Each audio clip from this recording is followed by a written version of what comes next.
J'en ai marre. J'en ai marre. J'en ai marre de ça. J'en ai marre de ça. J'en ai marre.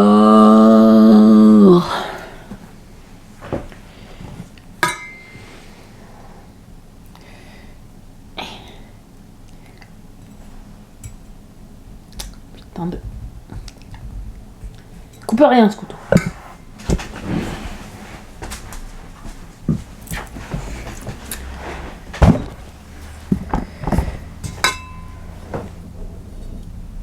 Couteau qui coupe rien, c'est la châtaigne qui fait chier.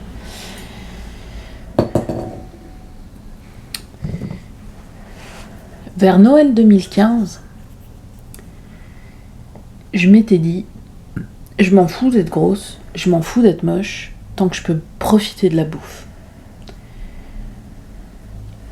Et je me goinfrais. Ouais, je me goinfrais.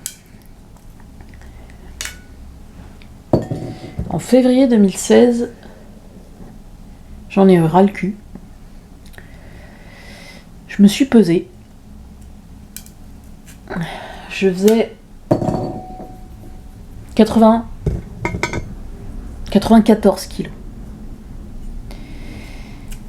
J'ai décidé de me reprendre en main. En 6 mois, j'ai perdu 12 kilos. Comment j'ai fait? Je sais pas. J'ai repris tous ces kilos à partir de 2019. Voyons ça plus en détail. J'ai eu un déclic.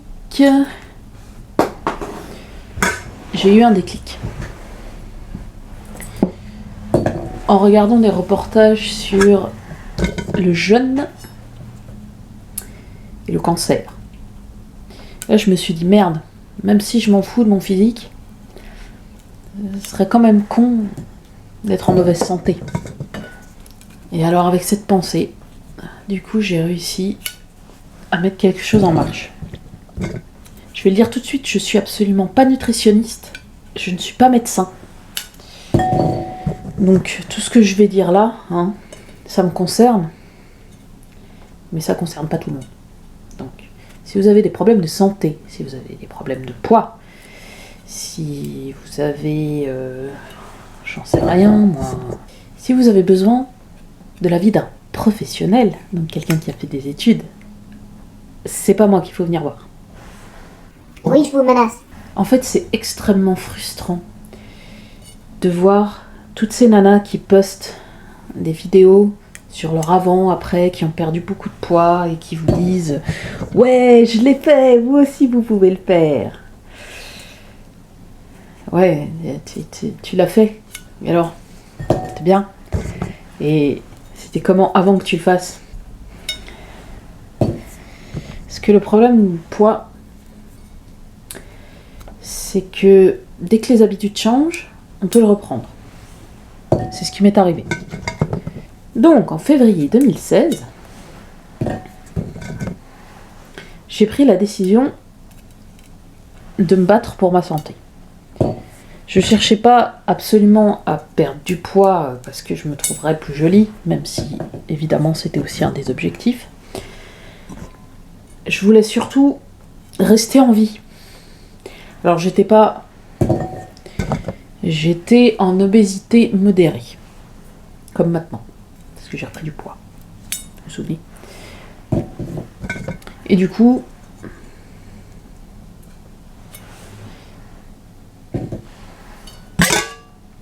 j'ai oublié de lancer mon lave-vaisselle.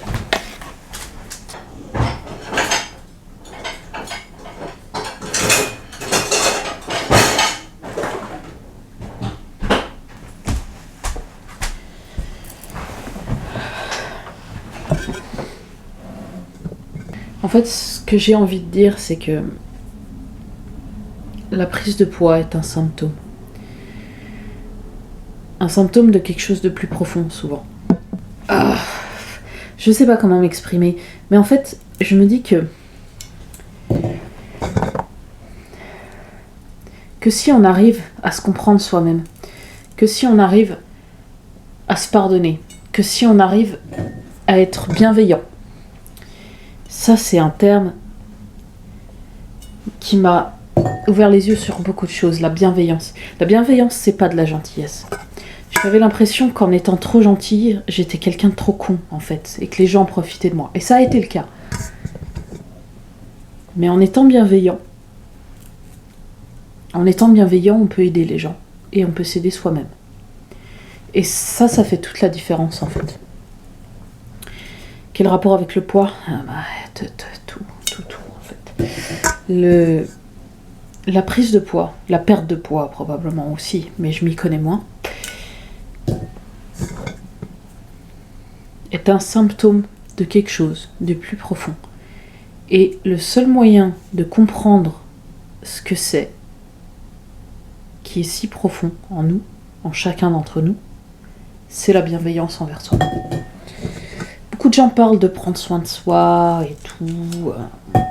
Tout ça, c'est quelque chose qui m'a jamais parlé parce que pour moi, c'était futile. C'était tellement pas vrai. Il y a un terme, je l'ai oublié. Mais si... Putain, je disais quoi ? Mais en fait, prendre soin de soi, c'est pas pour le regard des autres. C'est pas pour être beau. C'est pas pour plaire. Prendre soin de soi, c'est pour vivre. Tout simplement. Parce qu'on a un corps. On a besoin de ce corps pour vivre. Donc, en prendre soin. Et il ne s'agit pas que du corps. Mental aussi. En prendre soin, c'est important. Parce que personne va vivre pour nous.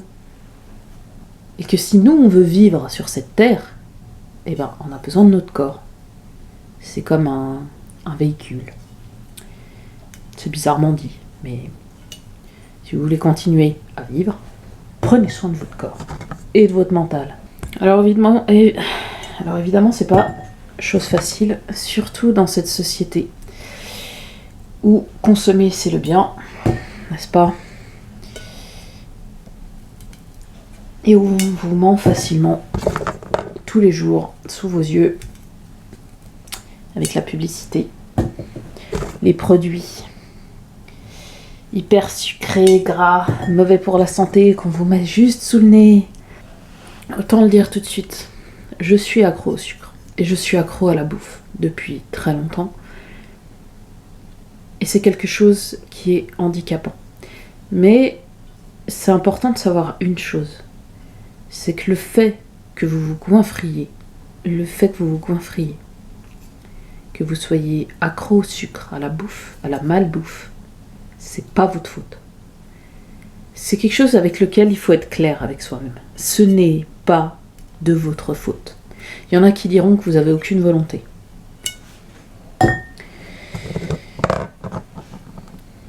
Pourquoi vous n'avez aucune volonté ? Pourquoi vous n'avez aucune volonté ? Tout simplement parce que le sucre, la malbouffe, est une drogue. C'est une drogue. J'ai pas besoin d'avoir de spécialiste pour me le dire. Je sais ce que ça fait.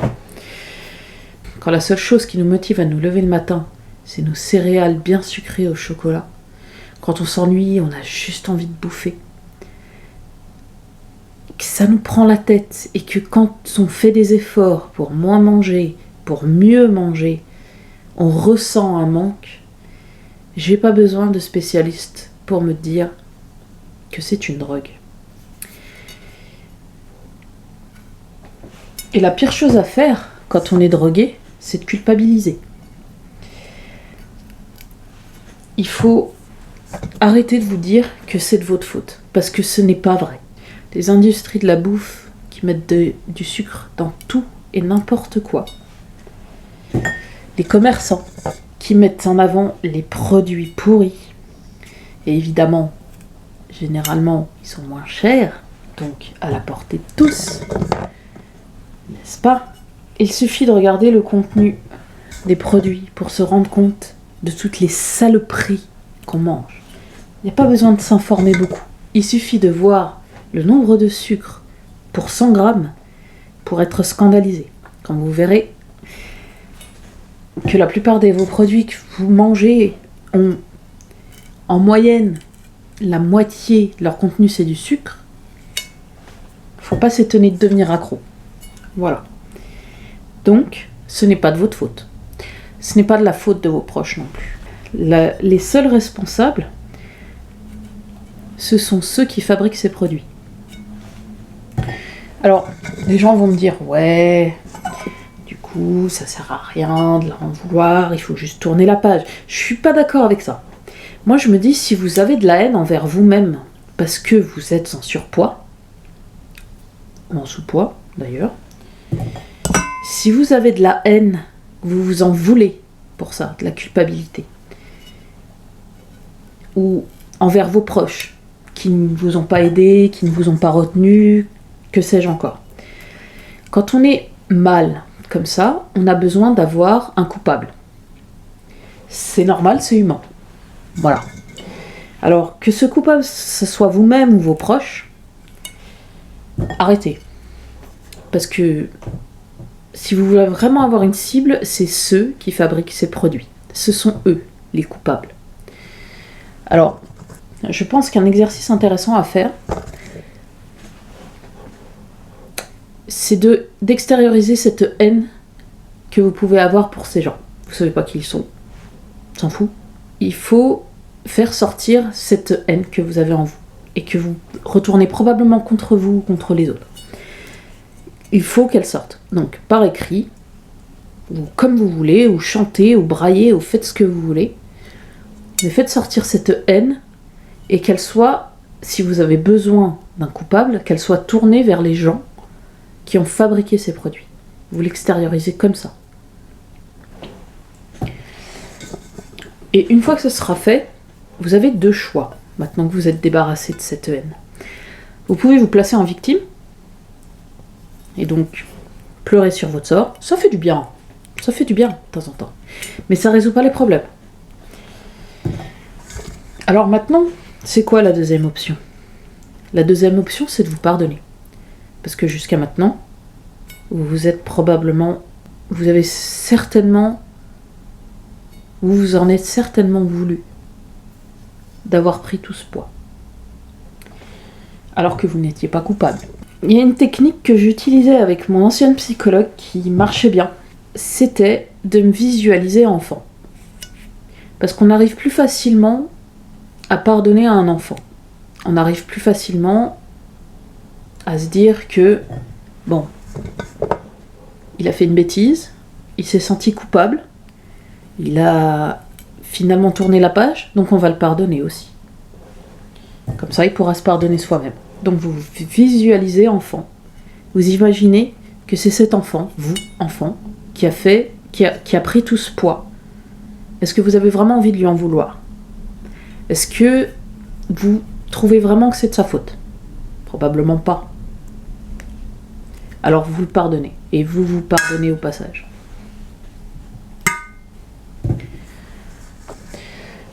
En fait, c'est important d'apprendre à prendre du recul sur notre prise de poids. Parce que très généralement, elle est liée à quelque chose de plus profond, comme je disais. Comme, au final, la dépression, la phobie, les insomnies, tout ça, c'est des symptômes d'un mal-être profond. Et c'est important de travailler là-dessus.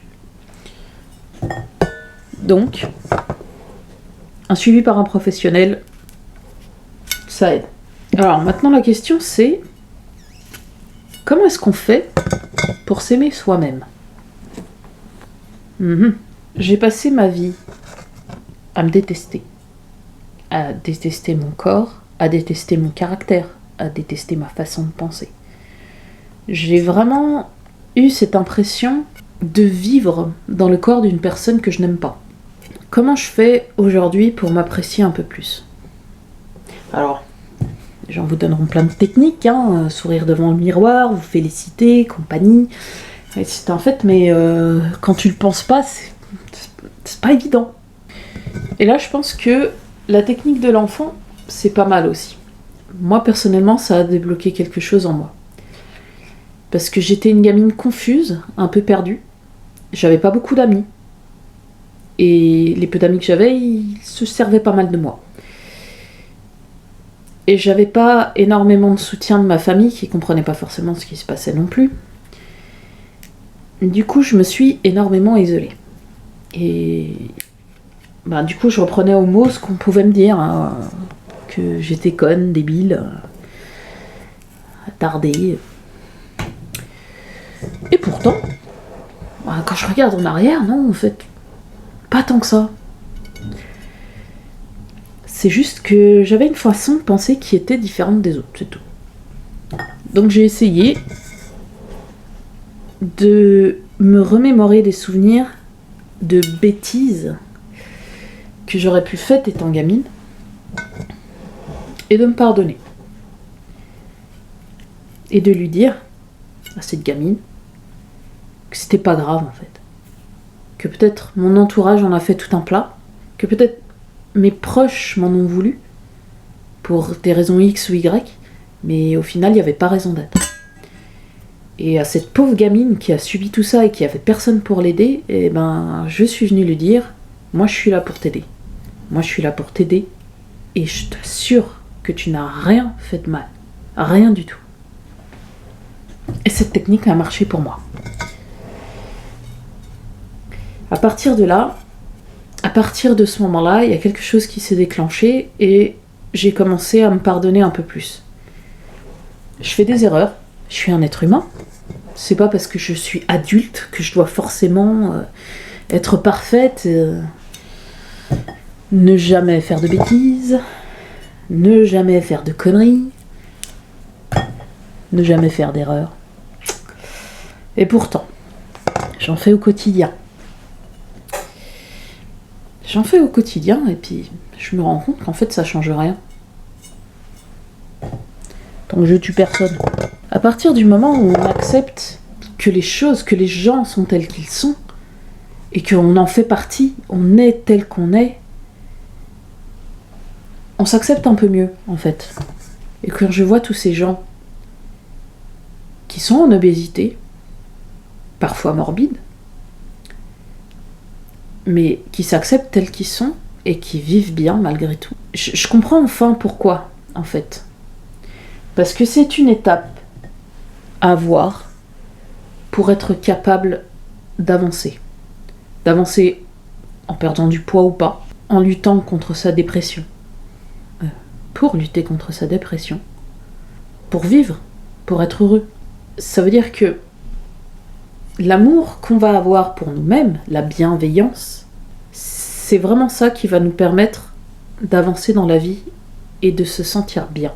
Encore une fois, je pense que passer par la bienveillance envers soi-même, c'est essentiel. Pour ceux qui se demandent ce que je fais depuis tout à l'heure, je suis en train de couper mes châtaignes pour les cuire à l'eau. Voilà. Ceci étant dit, continuons. Donc, une fois qu'on a cette bienveillance envers soi-même, cette confiance, parce que ça va nous donner de la confiance forcément, là on peut se préparer un plan d'attaque pour travailler sur sa santé. Voilà. Comment on fait pour être bienveillant envers soi-même? Parce que quand on a l'habitude de s'insulter à chaque petite gaffe qu'on fait, ces habitudes sont dures à perdre. Prendre soin de soi, ça prend du temps. Il faut pas se mettre la pression. Perdre du poids, ça prend du temps. Pareil, on se met pas la pression. Aller mieux mentalement. Putain, ça prend du temps. On vit dans un monde où les gens sont très pressés.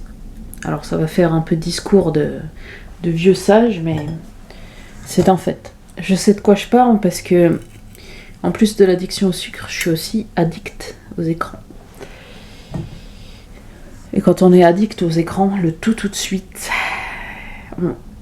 on y prend goût. Il faut apprendre à prendre du temps. Il faut apprendre à prendre du temps. Et du temps pour soi. ce que j'ai fait avec ma nouvelle psychologue, c'est qu'on a fait une liste de tous mes loisirs. Alors il paraît que j'ai de la chance parce que j'ai beaucoup de loisirs. J'ai l'impression de passer ma vie sur l'ordi. C'est pas grave. Faire une liste de tous ces loisirs et la mettre sur un mur. La décorer, ça peut être sympa. Ou pas. On sent pas les steaks. Ce qui compte, c'est que vous ayez à portée de main les trucs qui vous font du bien sans que ça soit coûteux en termes d'effort et de fatigue. Prendre le temps de se poser, d'apprécier ce qu'on est en train de faire. Genre là, moi par exemple,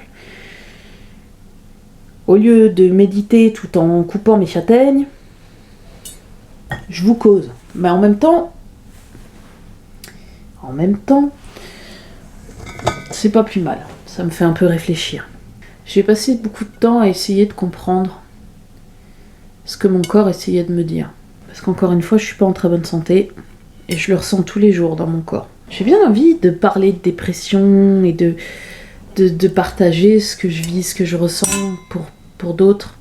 Ce qui m'énerve avec des vidéos qu'on peut trouver sur YouTube, c'est le faux. La mise en avant de quelque chose de beau, alors que c'est pas forcément vrai. Par exemple, vous allez beaucoup trouver des vidéos de personnes qui ont perdu du poids, qui vont vous montrer leur avant-après. Mais la vidéo, elle la tourne après. La personne va attendre d'être devenue ce qu'elle voulait être avant, après avoir réussi. Et ça, c'est un peu triste. Ça veut dire que toutes les personnes qui n'ont pas réussi, enfin la plupart des personnes, ne vont pas montrer ces vidéos, du coup. Pourtant, du coup, ça donne l'impression que on peut pas échouer. Et du coup, quand nous-mêmes on va essayer et qu'on va échouer, on va s'auto-flageller. Du coup, moi, je tourne cette vidéo avant. Et je vais même la poster avant la fin. Parce que comme ça, si j'arrive pas à remplir mon but, ben c'est pas grave, en fait. Parce que ça voudra dire que j'ai pas encore rempli mon but. Mais ça viendra. N'est-ce pas ? Le tout, les gens vont vous le dire, c'est de pas abandonner. De pas abandonner quoi, au final ? De pas abandonner le chemin vers notre objectif, de ne pas abandonner notre santé, de ne pas abandonner notre régime. Qu'est-ce qu'on abandonne au final quand on abandonne ? Parce que où est le début, où est la fin ? Qui a déterminé qu'à partir de telle date c'est fini, t'as perdu, t'as échoué, t'as abandonné ?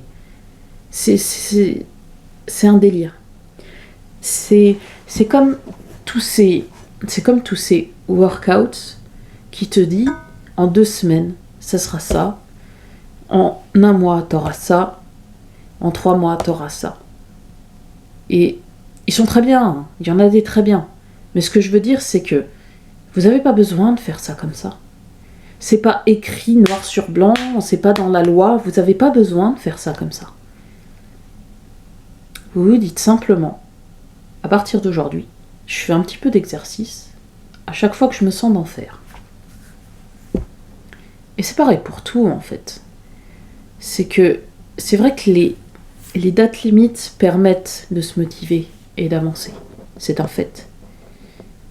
Mais il faut qu'elles restent réalistes et à hauteur de vos possibilités.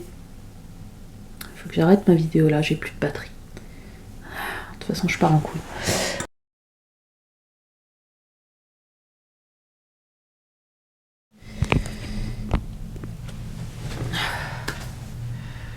Mes pensées partent en couille, clairement. J'ai beaucoup de mal à mettre de l'ordre dans mes idées. Bref. Ce que j'aimerais savoir, ce que j'aimerais comprendre, c'est ces espèces de cercles vicieux où quand ça va mal, on fait de la merde. Comme on fait de la merde, et ben on s'en veut. Et comme on s'en veut, et ben on va mal. J'ai eu des explications de la part de ma psychologue. Je vais pas déballer ça aujourd'hui, là, tout de suite. Ce que j'avais envie de dire, c'est que je me lance dans quelque chose de très personnel. C'est pas une question de juste perdre du poids ou d'apprendre à s'aimer, c'est un tout. C'est un tout où tout simplement, j'ai besoin d'apprendre. J'ai besoin d'apprendre et de comprendre qui je suis, qui je veux être. Mes valeurs, ma vision de la vie, qui a toujours été affreusement négative, ma vision du monde, des gens, tout ça, il faut que ça change en fait. Parce que ça tourne dans ma tête et je me dis que c'est pas juste, il y a trop d'injustice, il y a trop de haine et il y a trop de mal-être. Et c'est pas normal. Et j'arrête pas de me trouver des excuses comme quoi, ouais, t'es trop vieille, laisse tomber, ou ouais, de toute façon c'est trop dur, tu vas pas y arriver. Mais en fait, si je prends le temps de m'arrêter, de réfléchir, de regarder avec mes yeux, d'observer vraiment, d'être là, présente et de voir ce qui se passe, je me rends compte que tout ce que j'ai appris jusqu'à maintenant est tellement faussé par l'avis des autres, par le regard des autres. Alors certes, quand je dis mes proches, ma famille, là où j'ai fait mes études, mes professeurs, mes collègues, tout ça a ancré en moi une façon de voir l'existence même qui est tellement négative et tellement dénuée de sens que j'ai passé ma vie à me demander pourquoi est-ce qu'on existe, pourquoi est-ce qu'on vit, parce que ça n'a pas d'intérêt, parce que c'est douloureux, parce que c'est... Et en fait, non.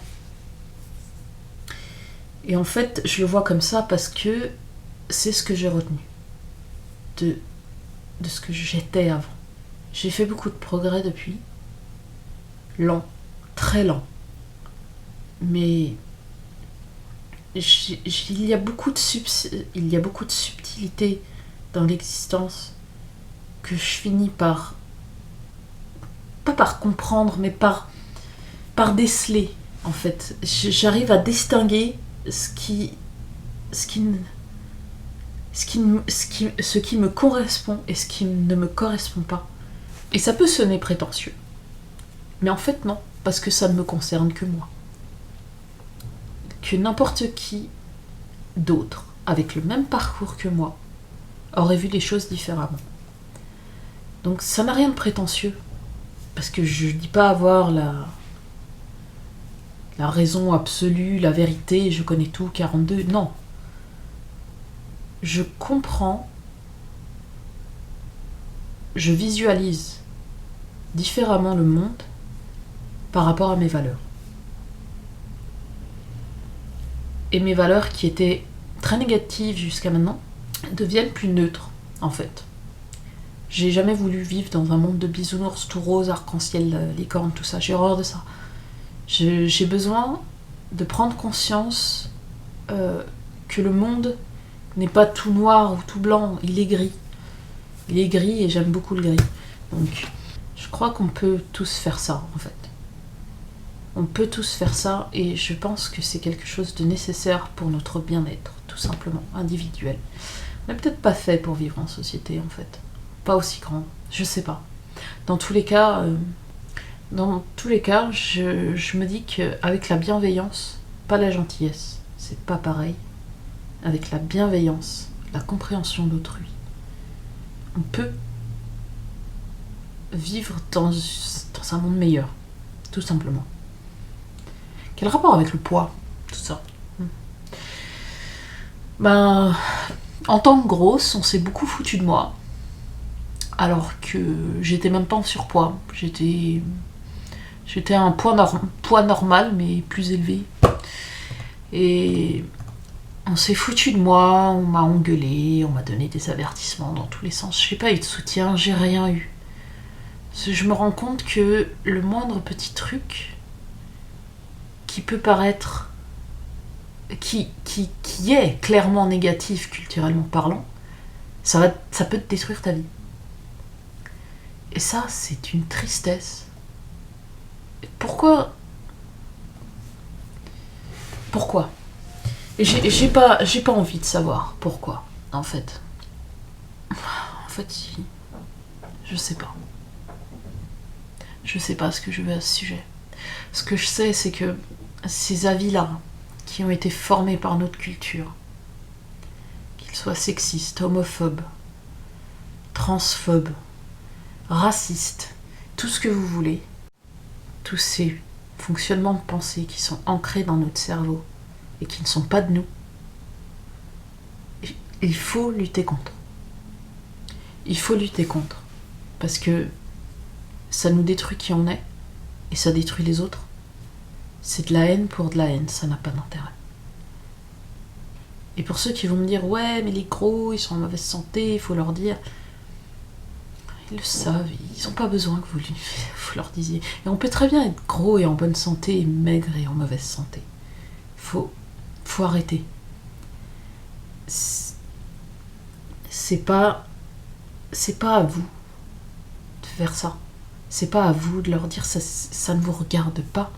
Et la personne, son physique est en train de simplement montrer que cette personne va peut-être pas bien. Et je parle pas de santé physique, je parle de santé mentale. Et c'est certainement pas en ouvrant votre grande gueule que ça va arranger les choses. Il y a des manières de dire les choses. Vous pouvez lui dire que vous êtes inquiet, si c'est le cas. Dans ce cas-là, vous lui dites « Je m'inquiète pour ta santé ». Ou « Ton état physique provoque chez moi de l'inquiétude ». C'est pas contre la personne, c'est une inquiétude. Il y a des façons de parler, il y a des façons de transmettre ce qu'on ressent. On est des humains avec des sentiments, c'est normal. Des fois, ils nous contrarient, des fois, on ne peut pas les justifier. Des fois, on aimerait vraiment pas qu'ils soient là, mais ils sont là. Je pense qu'il faut réfléchir à tout ça. Il faut réfléchir à tout ça et réfléchir avant de parler. Arrêtez d'essayer d'avoir le dernier mot et de parler plus fort que l'autre. Réfléchissez avant de parler. Et ça peut marcher. Bref. Je m'emballe, je pars dans tous les sens. C'est même pas ce que j'avais noté et je parle de tout ça. Bref. Je vais finir cette vidéo parce que j'ai vraiment plus de batterie et que ça m'agace. Ça commence à m'agacer. De plus avoir de batterie. Je vais terminer cette vidéo là parce que j'ai plus de batterie. Et je vais retourner regarder ma série pour me changer les idées. Mais on reviendra là-dessus. Mon objectif, faire plus d'exercice, manger mieux, prendre soin de moi, apprendre à m'aimer, apprendre à comprendre les autres.